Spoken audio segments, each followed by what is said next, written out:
Hello বন্ধুরা, আমি তোমাদের তমক নেশায় নিয়ে এসেছি তোমাদের জন্য একটা ইন্টারেস্টিং ইনফরমেশন। এই যে আমাদের ভারতের সংবিধান, যার লেআউট তোমরা দেখতে পাচ্ছ, এটা কার দ্বারা আঁকা হয়েছিল বলতে পারবে? তোমাদের জন্য জানিয়ে রাখি, এই সুন্দর আঁকাটা বিখ্যাত চিত্রশিল্পী নন্দলাল বসু এবং তার ছাত্রছাত্রীদের টিম শান্তিনিকেতনে বসে ভারতের ঐতিহ্য, ভারতের সংস্কৃতি এবং বিভিন্ন শিল্পকলার থেকে ইনফ্লুয়েন্স নিয়ে এই জিনিসটা বানিয়েছিলেন।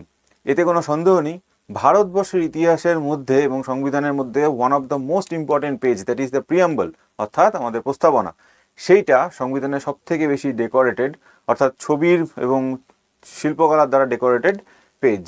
পরীক্ষার পয়েন্ট অফ ভিউ থেকে এটা আমাদের জন্য কেন important?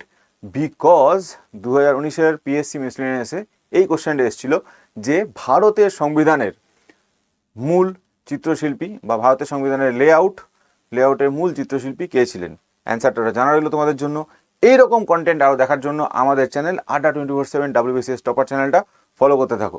Thank you for watching, welcome.